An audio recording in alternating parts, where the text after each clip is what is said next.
Welcome to the Dental Team Podcast. I'm your host, Kiera Dent, and I have this crazy idea that maybe I could combine a doctor and a team member's perspective because let's face it, dentistry can be a challenging profession with those two perspectives. I've been a dental assistant, treatment coordinator, scheduler, biller, office manager, regional manager, practice owner, and I have a team of traveling consultants where we have traveled to over 165 different offices coaching teams. Yep, we don't just understand you, we are you. Our mission is to positively impact the world of dental, and I believe that this podcast is the greatest way I can help elevate teams, grow VIP experiences, reduce stress, and create A-teams. Welcome to the Dental Team Podcast. Hello, Dental Team listeners. This is Kiera, and you guys, today I am so excited to bring on someone that I have admired from afar. I'm super excited to bring him onto the podcast. He is somebody that I actually got a lot of exposure to. I used their company prior to owning Dental Team, but I really got a lot of exposure to him and his company and all the amazing resources that they did. We are active partners with this company, and I am so obsessed with them. I am so excited to welcome Paul Edwards. He is the CEO and founder of CEDR. If you guys have not used them, use them. I surely used them long before I even opened Dental Team, and Paul is just a wealth of knowledge. So Paul, welcome to the show today. I'm super happy to have you. Oh, those are very kind words. I'm really happy to be here. Well, they're true. I remember watching you all through COVID. CEDR was really popular, and I recommended CEDR a lot prior to COVID. But then with all the different changes happening, all the policies, do we lay people off? I was like, I don't even know. Go listen to Paul. He's putting on a ton of webinars. Talk to CEDR. So I really, really ramped up my CEDR love affair with you guys during COVID. And now I'm just super honored to have you on our podcast today. Oh, I have an amazing team here. So as much as you are kind enough to make this about me, I, like everybody who's listening today, it's all about the folks I'm surrounded by that make me look good. That's kind of, think of them as the back of house, and I'm the front of house. And they're constantly, they're just constantly doing the right things for our business and for our customers. And it's kind of I feel kind of blessed to have that. Well, that's amazing. And I think everybody who has a great team and those who are aspiring to get a great team are very much appreciative of those teams, especially right now. Last year with the Great Resignation, this year it's still tricky to hire. But Paul, for those listeners who may not have ever heard of CEDR and all the HR solutions, you guys were a part of our summit. You guys have worked with us. We've had you on a lot of our things. Just kind of fill the listeners into what CEDR is. How did you even found it? What's kind of your background in CEDR to get here? Okay, so CEDR, what CEDR does is it starts from a place of compliance. So we work in all 50 states, and we know the employment laws and everywhere. So whether you're in San Francisco or you're South Dakota or wherever you are, we understand the employment regulations that apply to small businesses and practices. From that base of compliance, then we get to say the next thing, which is almost any issue that you deal with in your practice with an employee, almost every issue has some kind of law or regulation that applies. And so when you go to seek a solution or to try to correct something, you have to know what those laws are. You have to solve them within the context of whatever those rules are. And they vary widely across the country. And so that's where we come back to our company, not as just a compliance company who puts customized employee handbooks in place so that, you have the right regulations in place, the right understanding for your practice, but we're also problem solvers. So we help managers solve problems. That's really the main thing that we do, and we help you do it in a safe and effective way. And we do it from both the human standpoint. We understand that we're working with humans and teams, and we also, as I said before, we have to make sure that we're in compliance when we do that sort of thing. Which is amazing because honestly, I think as an office manager, that was one of my biggest fears. Before owning Dental Team, I was terrified of, well, can I fire this person? Can I not fire them? What are going to be the rules around it? Have I documented everything correctly? I have no idea. Yep. Perfect. Yeah, absolutely. I mean, it's a legitimate fear, and you feel less powerful it's not very empowering to not understand the everything that you need to know when you're kind of dealing with a tough situation. So I mean, let's be honest, there's easy problems and there's difficult problems, and again, that's our job to kind of help you out. The other thing too is working with someone like us and working with someone like you guys. We have the benefit, and therefore you as a member, they get the benefit of us having solved these problems across a wide array of different practices. And so sometimes when we're talking through something, we're actually getting some pretty great input from an office manager who's said, I'm going to take this approach and this is why I want to do it this way. And we're like, you know what, that's a safe approach where you are and what's going on. Let us add a few things to it, and then we help them get through it. So there's a big benefit in the beehive knowledge, right? Like thousands of office managers bringing their problems in makes us all that much smarter. So. Which is amazing. And so I am curious though, Paul, this is something totally just my own random. Mm-hmm. You obviously are the CEO and founder. So I'm like, this is perfect. Why is it CEDR? I need to know. I'm like, okay, is it because it's doctor and it's like CE doctor? Like, what is the relevance about not having an A? This story is not very exciting, but okay. I'm happy I'm going to tell the story, and I'll make it succinct. Every time you create a company, you're trying to come up with a name, right? And when we first started, we were focused on providing something that we actually don't do anymore because the laws have changed so much. But it was a mandatory arbitration policy, which said that before an employee could sue, they had to inform the practice of the problem and give the practice an opportunity to solve the problem. So it basically mandatory, good, well-written, fair arbitration policies are designed to prevent lawsuits, but they still have to empower the employee and the employer. All right. So that's where we started, and we were trying to come up with a name. And I think you're going to remember back 15 years ago, a lot of coaches were coaching dentists to call their practice the Center for Dental Wellness, or the Center for whatever. And we were like, that sounds good. So we called it the Center for Employment Dispute Resolution. No way. And this is a podcast, so you can't see my embarrassment. But okay, look, you do the best you can.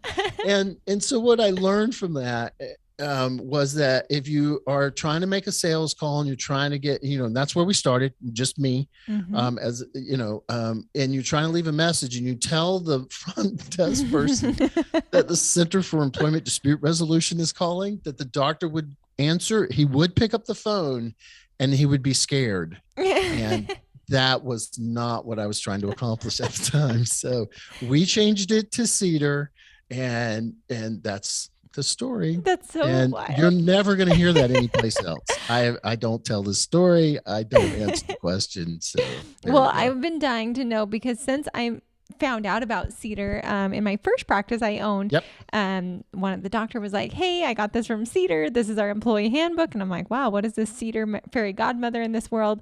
And I'm always like, why did they drop the A? Like, I wonder if it's the founder's initials or...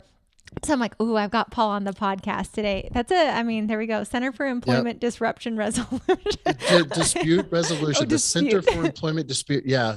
So now we just think of it as a big tree, a big happy tree. Exactly. It's a big happy cedar tree, and it's full of helpful things and knowledge and education, and our members get to stand underneath it. I love it. Well, that's what I think of. So good job on that rebrand. As a business owner, I agree. My first naming of the company was not my finest. Then the second one wasn't great. And so on the third rebrand, I think we're doing all right. So, but Paul, I'm excited because pre-show we were talking, and I think you've got a really great topic to dive into today of a lot of offices right now are struggling with wanting to hire. And you were mentioning there's quite a few things to do pre-hire. And I think that that's often forgotten.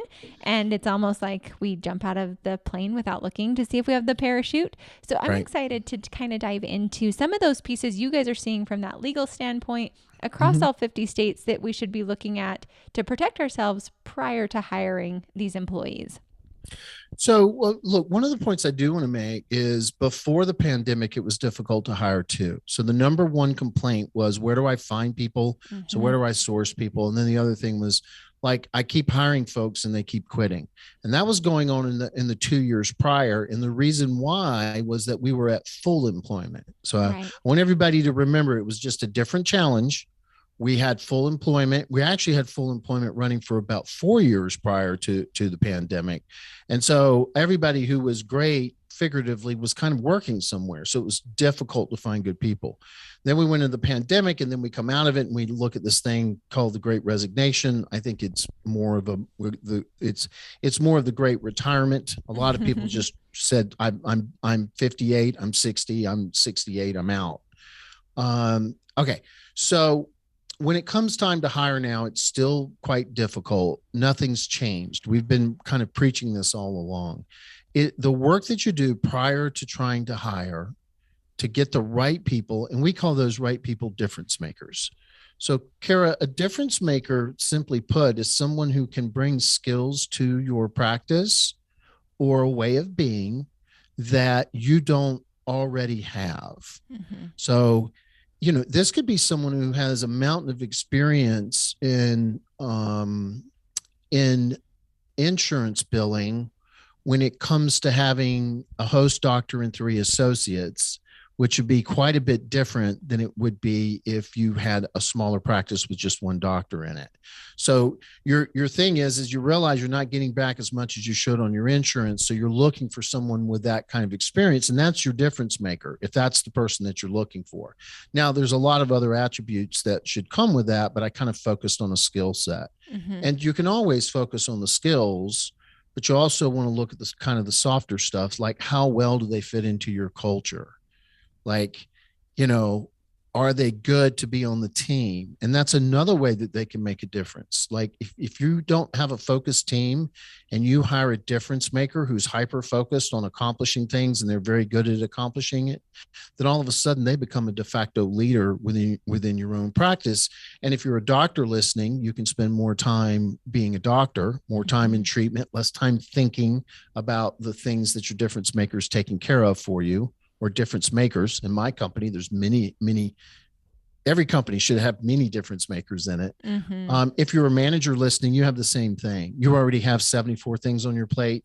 If you can find 5 difference makers to take half of those things off your plate and take care of them on your own, then you're winning. You're getting ahead. Mm-hmm. And the other thing about a difference maker is they love what they do, and so it shows up in the work that they do. It's the reason they're on time every day. It's the reason why they put in a little bit extra. It's the reason why they want to be creative. It's the reason why they think about everything surrounding a problem and try to solve for all the conditions around a problem. Those are the folks that we should be looking for. And ironically, you can actually become a team can become almost a victim of its own successes. So you can have a whole group of difference makers, but as your practice gains purchase, grows, gets bigger, maybe has multiple locations at some point, you go from 8 employees, which is manageable, to 18 employees, which is a whole nother right, Kiera? That's a whole It nother is. animal. You can't run that off charisma. I mean, you've got to start having some leaders amongst your leaders. Right.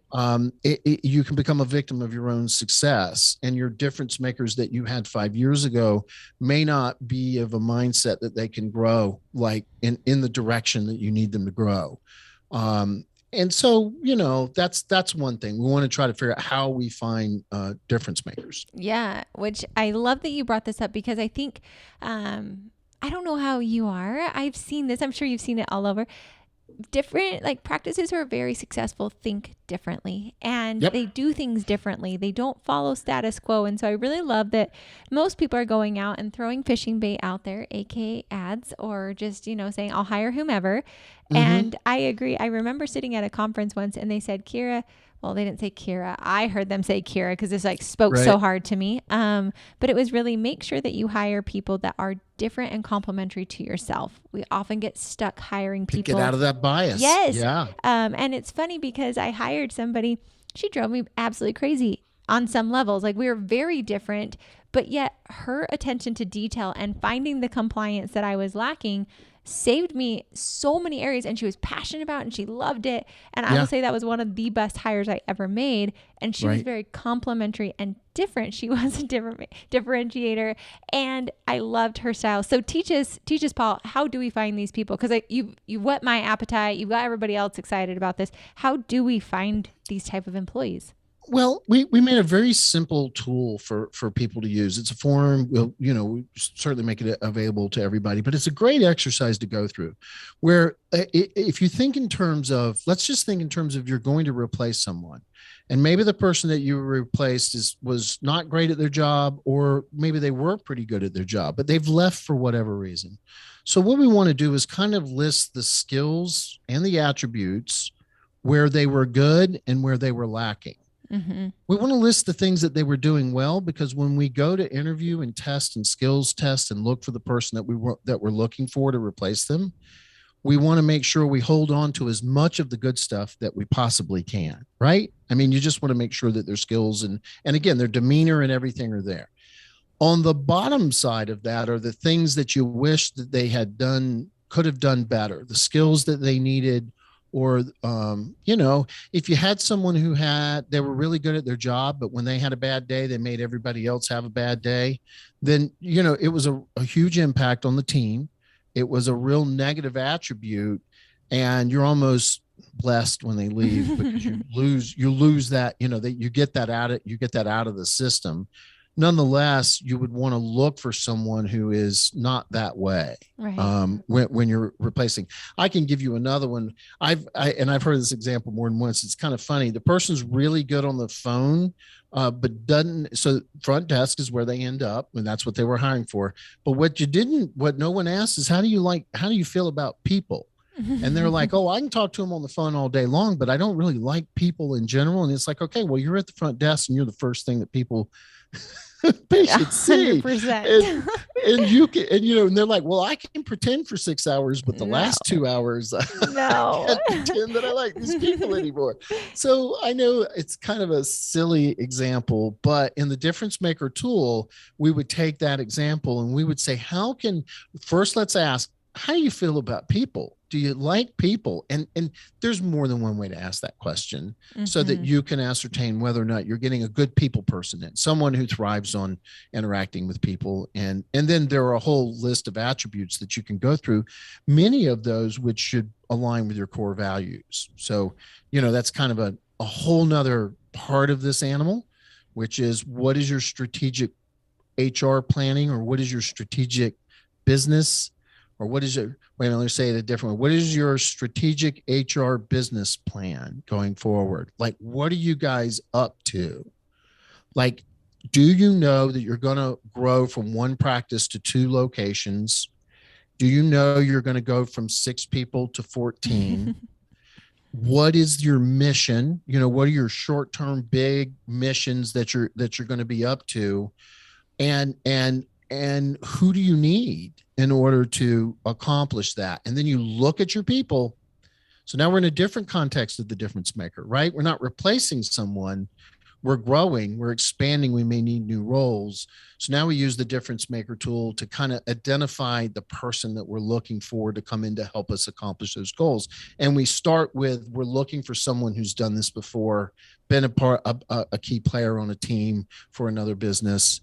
And we're putting pen to paper, and we're really thinking about it all the way down to, Kiera, and I'll take a break. I'll take a breath here in a second.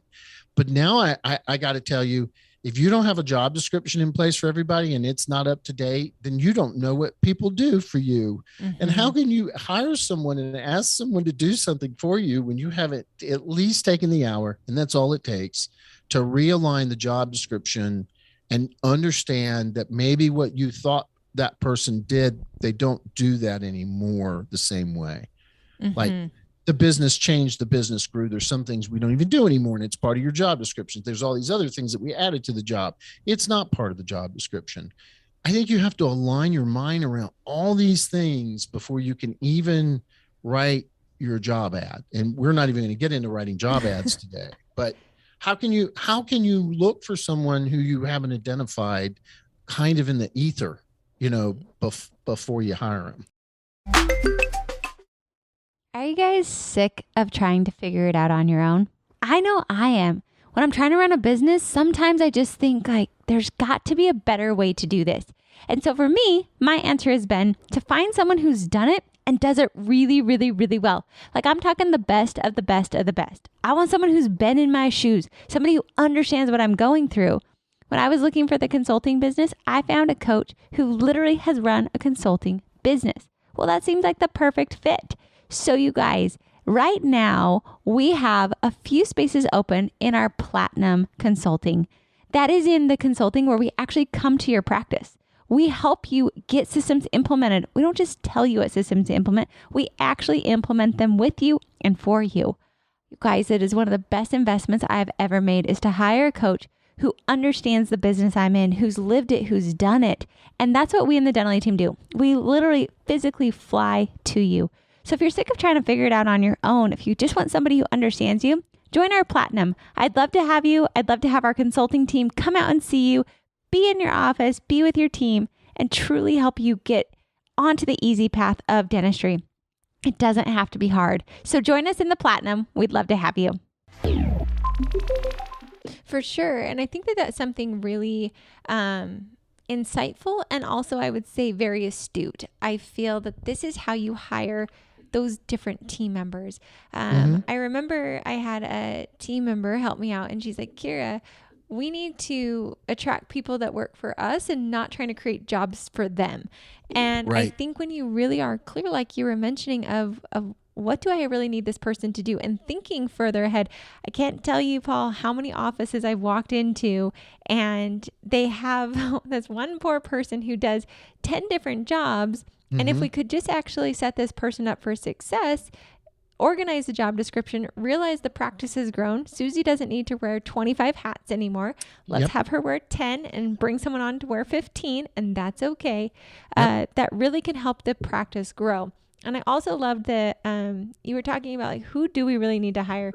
There's a book that I have been introduced to that I really like called Who, Not How by Dan Sullivan. And this has been a whole different mindset. And I think you really tapped into this of thinking of who do we need to hire. So like you were mentioning for these doctors, knowing where they're going, office managers really knowing where our practice is going. I know when I sit back, like right now, I know I need to hire probably a COO. I actually don't know how to hire this person. I've never managed this person. Good luck with that, by the way. Thank you. Yeah. It feels scary to bring these positions in. But at the same time, like you said, I know why I need to hire this. If I was just going to stay where Dental team is today, it would be absolutely ludicrous for me to bring in these bazooka hires, to bring in these sweet positions. But knowing where my company needs to go, these are positions that need to be hired. And like you said, really understanding the job description, figuring out what these people do. That way I can hire effectively and really be clear of what I'm hiring them for to make sure I'm making smart hires.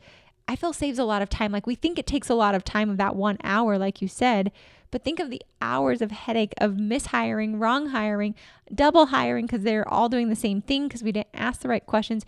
That's just a lot of time that I feel is wasted by not giving 1 hour of time today to figure out who you should hire. I thought that was a brilliant point. Yeah, you create a plan. So I'd love to make this point. If you create the plan and the plan isn't quite right and you fail, you have a plan that is probably, if it's well thought out, 80 to 90% correct, and you can adjust the 10%. And that way, if you fail, and you will, we all do, you're going to make wrong hires, or you're going to hire, something's going to happen. But when you have this plan in place, you can make these subtle adjustments when you go right back to the drawing board or go back to your second and third choice and ask them a few additional questions. And it just makes rehiring better. It just makes the whole process better. Right. I asked a bunch of questions. I asked them the question about what would they do if I gave them an elephant and they couldn't get rid of it. And they answered it. And I don't know what it meant. I don't know what their answer meant. I asked all the questions and stuff. But that's not a plan. That's not something that you can build on and adjust for. So I would say, Paul, like I was mentioning, I think some doctors don't even know what they need to hire. Like, I know I need to get here. Do you have any tips that you guys have found of, like, I know what I'm needing now, and it's very easy, like once you've hired certain people, how do you kind of come up with that plan? Do you have any tips of how to write that plan? Is it reaching out to coaches? Is it asking advice? Is it Googling? Like, what do you recommend for people? Like, I really love that you mentioned, like, figure out where you want to go the next 1 year, 3 years, 5, figuring that out. But then, I mean, like for me, I don't know how to hire a COO. I don't even know what that job description should even look like. And I think some newer doctors, of course, advanced doctors, they might not know a clinical director or an office manager or a Yeah. regional, but like, how do people even know what they should put on a job description of a job they've never done before? I, you know, that it's you, wow, that's a really good question. Okay. So, in a broader sense, this is where small businesses, and I think we've been, as a small business, we've all been done a disservice to not be taught this sooner. And I think even if you only have 2 or 3 employees, if you're listening, I really think everybody should understand what strategic business planning is and start to delve into it. And by the way, no matter what size you are, when you start this process, it looks nothing like it did when you started it 4 years later. I got to tell you, it's painful. It takes up a lot of time. You're gonna start it and stop it and pretend like you didn't, pretend like it never happened, and then you're gonna bring it back. But after you get through all of that, Kiera, you do get to a place where when you use good strategic planning and use the very simple components of it, it will help you to identify the need for these people. Now, when it comes to how do I get a job description for a COO? These are places where you are going to go and you are going to jump online, and this is what online's made for. And you're going to try and align what you think your needs are with what a COO does. And what you find out about 50% of the time is you hear of a title and you have these needs, and you go to put the two together and you realize you don't have the right title. You don't have the right, you Yes. don't have the right person. So look, part of the strategic planning process is to do something called an org chart analysis. I'm going to give you the very simple version, everybody. You take and you put a big white sheet of sticky paper on the wall, and you do your best to write down all the things that the practice does in a day or in a week or in a month. And you put down marketing. If you do marketing, you put, process insurance, you put hygiene, treatment, you just try to put everything down. And then you put the name of every single person associated with those things underneath each of those things. And what you're going to find out somewhere along the way is you're going to find one single name or two underneath way too many categories. And this goes back to identifying why it is that you think that you need a COO or you need a position. I can't draw you a direct non-dotted line from that org chart to you getting the answer, but I can tell you that it's part of the process. Mm-hmm. Getting a bigger, better, broader understanding of what it is that people are doing. And in that you get to say, I see Mary's name underneath 12 different things. There's 22 things on the board. And now that I'm looking at it, if I really look at Mary, I think that she might not be as competent at 3 of these things as she is at 9 of them.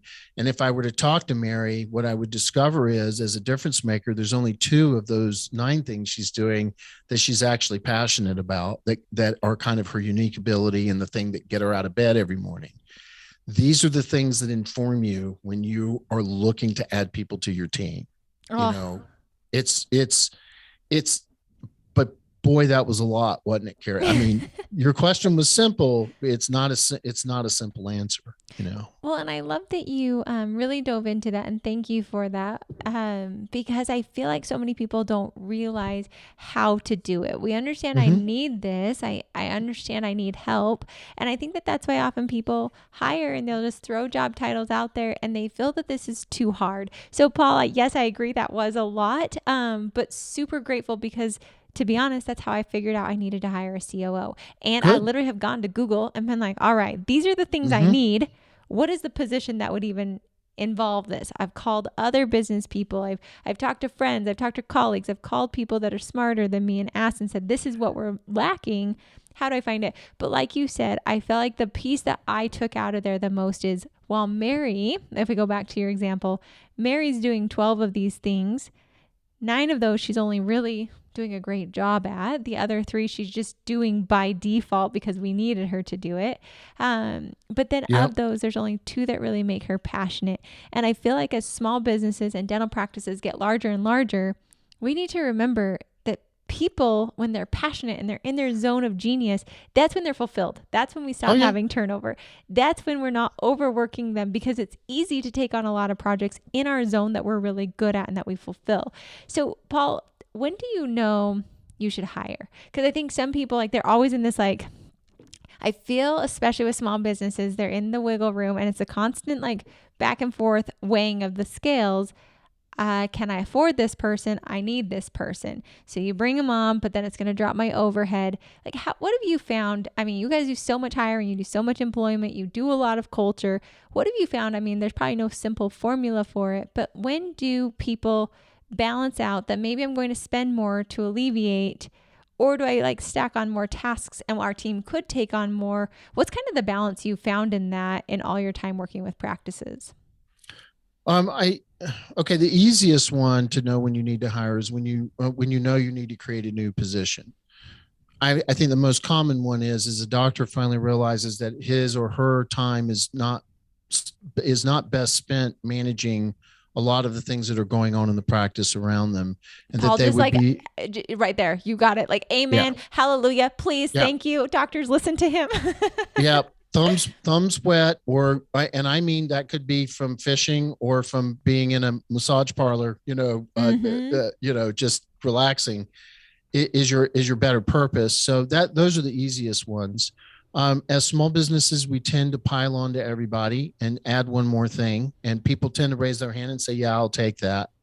But I think it does come back to, um, don't be afraid to hire. I've never overhired. Mm-hmm. You know what I mean? If I was clear and I'd gone through some of this conversation that we've been talking, and I know what our mission is, and I know what our vision is, and and I haven't even brought in KPIs or OKRs, however you want it. By the way, everybody, I like OKRs better than KPIs. Go Google it. Go down the OKR route. I don't know, Kiera, how you feel about those, but I haven't even brought in these metrics. That's what they are. They're metrics to show whether or not you're succeeding in certain areas. Once you bring in metrics and you start measuring, and the team's measuring with you, and the team and you are setting goals, it becomes really clear when you need a different kind of talent or you need more help on the team. Like, why aren't we filling the hygiene schedule? And then the next thing you know, well, the reason why is because the hygienists are really darn busy and they can't really, we thought they were going to help fill their own calendar, and that's not working out for whatever reason. Maybe they don't even have the talent to do it. And so we had a backup for them. And that person, we just added 7 more things to their job. And guess what? They unprioritized keeping the hygiene schedule full. It is just measure the results against whatever your mission is for that year and all those little sub goals. And it becomes super clear when you need to hire. Super clear. And look, if you put a good amount of work in it, hire a difference maker, identify what they're going to be doing before you bring them on, they will pay for themselves, and your overhead will actually go down. Your income will go up and your overhead will come down. And if you are measuring your KPIs against your mission and you insert this person into your system, and 6 months later what I said is not true, then you have hired the wrong person.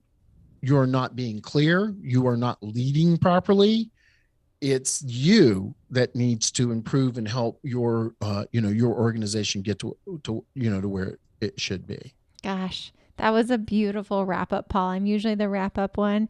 But I think my piece of all of this is, like, you've got to hire that person who's just passionate. And I love what you just said. Like, Yep. you cannot overhire, and hiring those difference makers.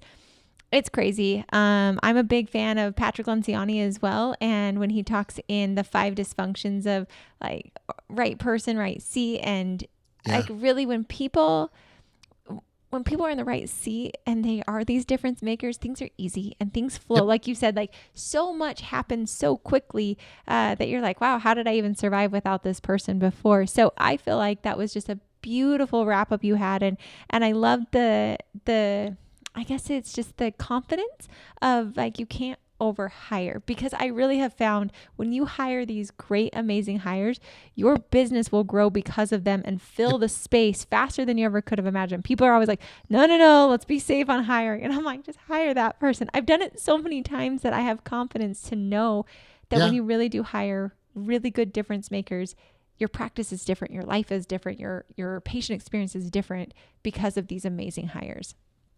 I want to add one other thing for managers and particularly for owners who are listening. Prioritize your own needs when you do these hires. If what you want to do is truly take Fridays off and not really do anything in the business and go be with your family because you've been doing this for 20 years, prioritize your own needs. I mean, you take care of your team. We always thought, take care of your team, take care of your team. I need you to make sure your team's okay, but think about yourself. Be a little selfish when you start thinking about hiring a difference maker. It'll have a huge impact on you. Gosh, Paul, I think you were speaking to me today. So thank you. Thank you for all the amazing value that you brought. And I think it's fun that you are an HR company bringing this much information to the table on just having different practices. I think right now we're in a day and age of thinking differently because the world is very different than what it was. And I feel like if you don't start thinking differently, you will truly be left behind. So thanks for just spurring the conversation. I'm obsessed with CEDR. I like you even more. I'm so glad that you're able to be a part of the podcast. So if people are wanting help with HR, I recommend you guys like crazy. You are my go-to dental HR company. You work with hundreds of our practices, and I love to recommend you. So if people are just needing help with employment, you guys have that hiring guide, which we will attach to the show notes so you guys can get access to that for CEDR. But Paul, if people want to get connected with your company, that way they can have that peace of mind that all things, like you said, you are the solution people. My office managers email you all day long, like, Paul, can we do this? Can we do that? So how can they get in touch with you? I think there's two great ways. One way is go to our Facebook group, HR Basecamp. Ask to join. We'll verify who you are real quickly and get you in. The other thing you can do is come to our website, cedrsolutions.com. CEDR solutions with an S.com.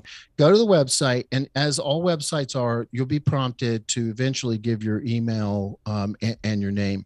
You can do this safely, guys. It's not going to spur a bunch of sales calls or anything to you, and get into our education system. So that's the other thing that we do. We provide a mountain of free education to people who we call our non-members. So they're in our community, but they're just not, all the way in. We haven't done their handbook for them and aren't providing that support yet. Get into the community any way that you can. I think the best thing we're doing right now that we're getting two big things right now, Kiera. We are sending out a roundup of 3 of the toughest questions we've gotten during the week and an answer to them. So they're real live questions. Fun. And they're happening like last week.